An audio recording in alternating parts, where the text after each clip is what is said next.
Oh. So I am Think going to say we're nicely warmed up. Emma, and take one. It's quite loud. Hello, I'm Emma Haigh and I'm a producer with Big Finish. Hello, I'm Emily Cook and I am a producer for Big Finish. Emily, can you tell us something about producing that people might not expect? And I think in very simple terms, I would say that producing is making stuff happen and solving problems. I think it's constant problem solving, really. Would you agree?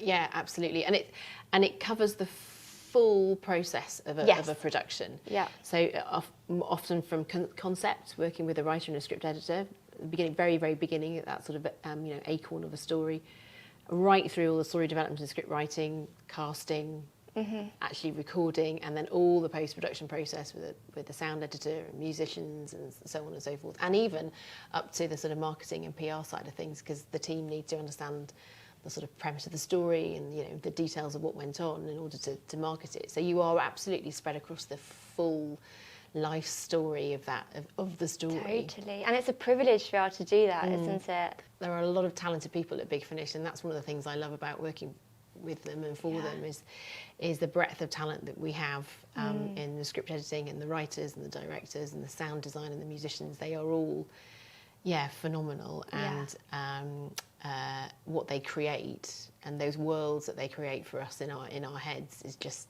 I'm always in awe of how things finish up. And how much everyone cares. I think for a lot of people it is a passion project working for Big Finish.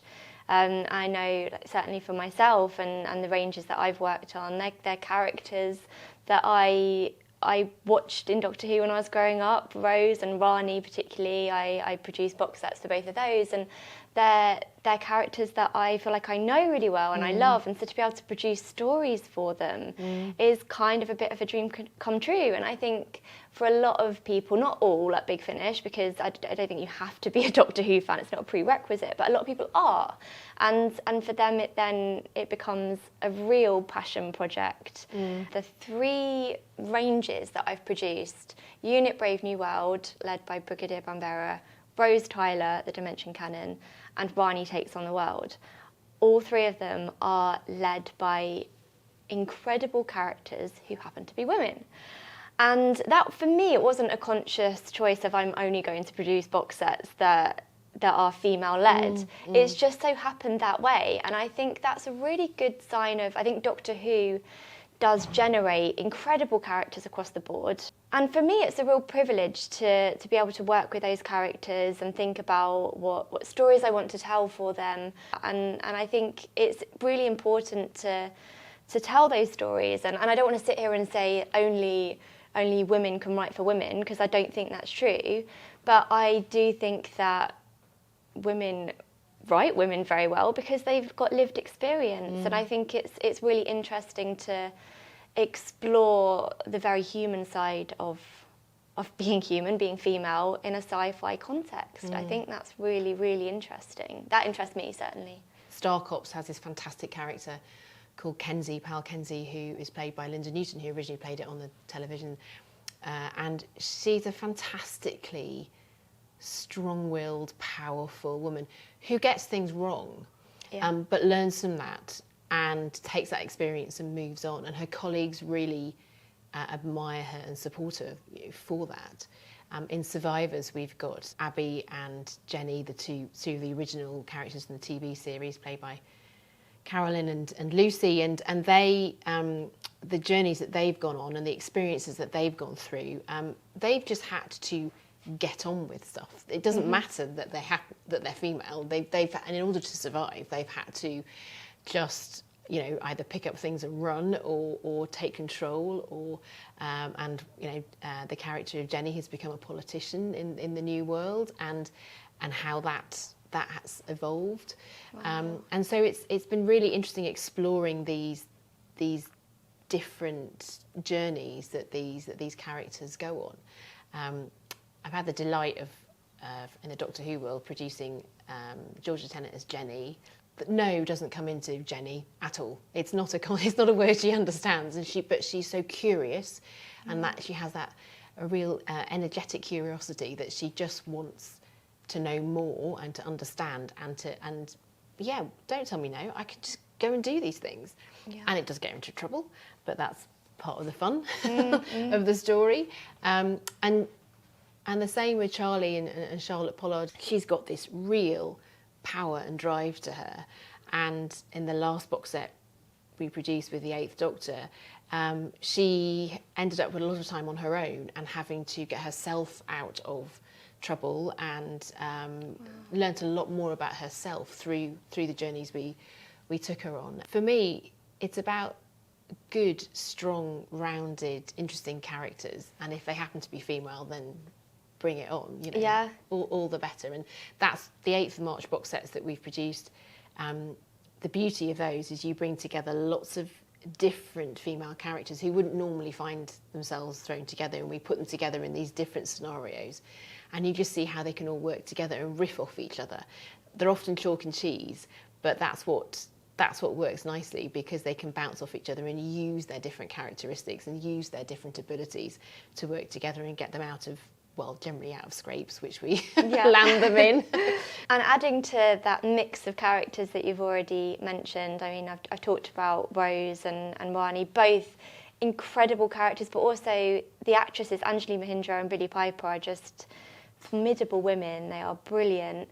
But the lead of my other box set, Brigadier Bambera, who I can't believe hasn't had a box set for so long. I mean, she is incredible as a character and lends herself so well to leading a set, leading a team.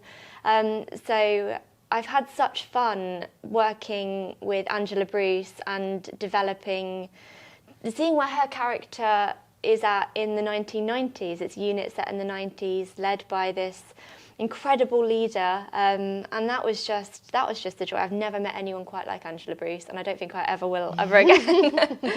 But I just feel incredibly fortunate to get to work with these actors and to get to play with their characters. Aren't we lucky? We're very lucky. Yeah, so in terms of your releases, you manage, I don't know if that's the right word or not, but you oversee the 8th of March, which is a regular Big Finish release celebrating International Women's Day. Is that right? Absolutely. And this will be the 3rd box set we've released for International Women's Day. And we bring together lots of different female characters from across the Whoniverse in one-off stories. You know, it's stories that they wouldn't have, and characters that wouldn't normally come into contact with each other. So we've had Ace and Bernie, we've had Riversong and Leela, and last year I had the pleasure of working with Anjali as Rani on a sort of environmental climate change story, actually, which was great, really interesting. And this year we've got A Ghost of Alchemy, written by Louise, which is this Marie Curie story with the 4th Doctor and Leela coming to New York in 1921. And then we've got a story featuring Missy and Amy Pond, but Amy Pond's now a teenager. Right. And and the hijinks that Missy gets up to, and Amy sort of learning to find her way in the world. She's struggling a little bit with life, and particularly with her experiences with the Doctor and that insight that she's had. And Missy's desperate to get to the raggedy old man via Amy, and I won't spoil what happens, but there's various things that ensue, and it was a pleasure to work with Caitlin Blackwood and Michelle Gomez as Missy, who's quite a force to be reckoned with. And we have Helen Goldwyn has directed them all. Louise directed one of the first box set stories, now I think about it, and Helen has directed a lot of them, and just that energy and just that bouncing and that fizz, it's really energising. I think when you were talking just then about all of those different characters that you've got in the 8th of March, I was thinking about how, as producers at Big Finish, there's so much crossover with characters. And I remember when I was starting to develop the Rani box set with Anjali playing Rani, making sure that it didn't bump against anything that you were doing with the character in the 8th of March. And so that's something that I think is always happening behind the scenes at Big Finish, isn't it? People making sure that your character's storyline fits with whatever they're doing in another box set. Yeah, there are lots of productions happening in parallel. So we Yeah. have to work together as a team of producers and writers and script editors in particular to make sure that we're not crossing over and to make sure we're not contradicting stories in other box sets. And so we do work together to just check in and make sure that we're not going to reverse things that can never be reversed again or undo things down the line. And that's another nice part of Big Finish, that collaboration and the sort of Big Finish family that we have to support us all. So Emily, what advice would you give somebody who's interested in getting into producing? I think I would say just produce, just start producing, because we can do so much with very little. I think we can be really resourceful. Social media, we have it for better or for worse, and it has its downsides, but I think one of the plus sides is it gives you a platform to share stuff that you make. And I think certainly among Doctor Who fans, people are very creative and they make their own content and they put it out there, and I think that's always a good place to start, to see what you're capable of. Yeah, I completely agree. I didn't have any formal training in producing at all, because I think producing is a lot about, as we were talking about, problem solving, and you get that from life.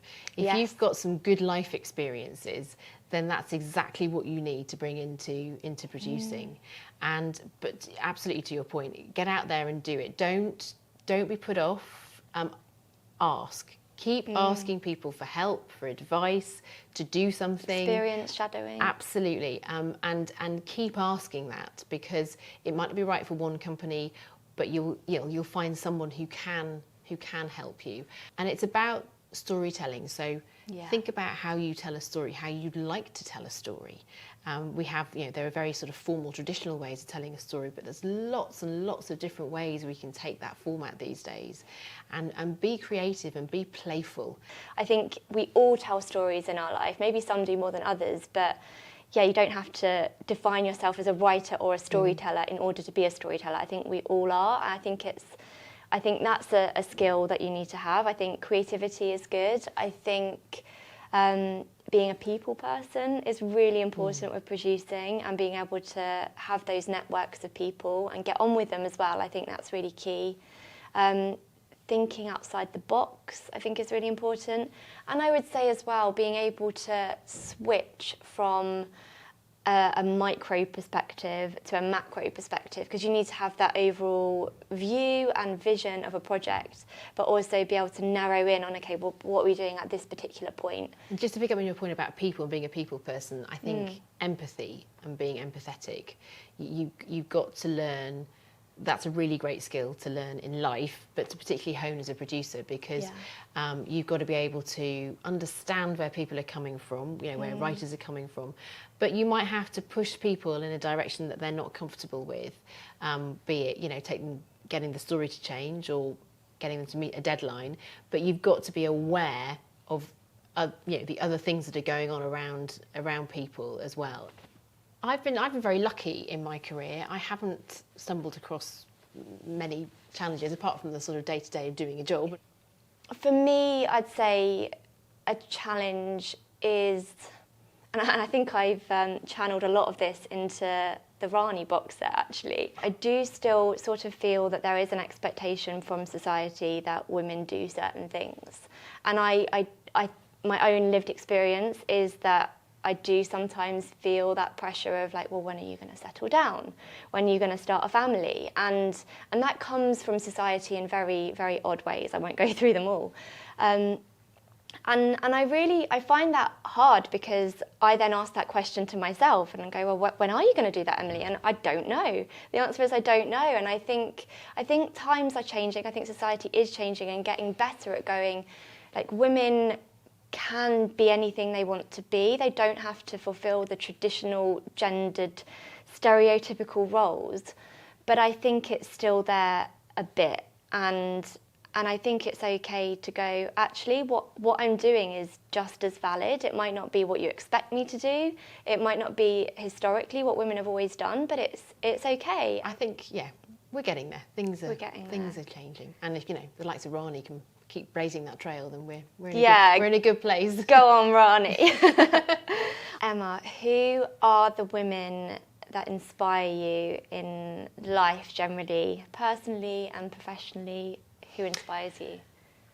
Do you know what? I find that quite a hard question to answer, to be honest. And there are lots of women who I admire, particularly in the sort of wider world. But I think, for me, actually, it's about the women who've gone before, to allow us as our generation to be able to do what we do today. And all of those who have, been the first, whatever it is, authors, composers, all those years ago, but, people who have broken the glass ceilings, who've blazed the trail, because if they hadn't done what they've done, we wouldn't be able to do what we do and have the life that we have today. So freely. And absolutely, and I'm acutely aware that there are millions of women around the world today that haven't had those opportunities, and so us in the West are very, very lucky to have the freedoms that we have. But to remember that, life actually isn't as open and as free as it is for many around the world, and it pulls me into the story one of the stories that we've produced the 8th of March this year, called A Ghost of Alchemy, which was written by Louise Jameson, and it's about Marie Curie's trip to America in 1921 that was financed by women across America sending in $1. And it was thanks to the women of America that Marie Curie managed to go to America, gain more radium, and be able to go back to France and do more research that gives us the science and the medicine that we have today. And that was all financed by women, as I say, sending in $1. They were completely rallied by the women who wanted to get Marie Curie over to America, and I find that a real inspiration. It's those stories and those women and those people that have blazed that trail that I find inspiring today. How about you, Emily? Who inspires you? I agree that it's a hard question. I find it really hard.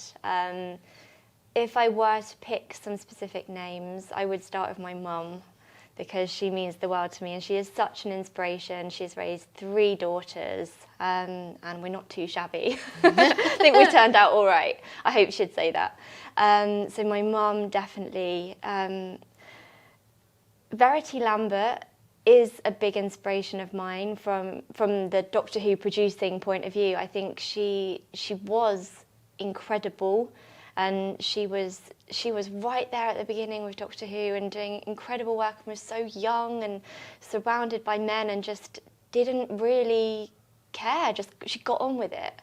I think that's what I really like about her. She just got on with it. Miriam Margolyes is another name I'd throw out, because I know Miriam very well. I'm very fortunate to know her, and she is an inspiration. She is in her 80s and still going strong and working so hard. I don't know anyone who works harder, and she is and being very honest about her opinions. Yeah, she's very opinionated. She's very opinionated, very funny. But I think what you see is what you get with Miriam, but there is a kindness to her that you really get to experience when you know her. So she's a very formidable woman. And also Lady Gaga. I just think she is really empowering. Her music is powerful, isn't it? And her music is so empowering. I'm often listening to it when I'm heading off to a situation that I'm nervous about. So I think she's empowering for a lot of people. So yeah, Lady Gaga as well. Lady Gaga for a Big Finish theme at some point, do we think? Never know. They got Kate Winslet. Well, absolutely. The gauntlet is thrown down, isn't it? Yeah. So, I think, bring it on. Practically. Yeah, bring it on. You never know. Never rule anything out. Absolutely not.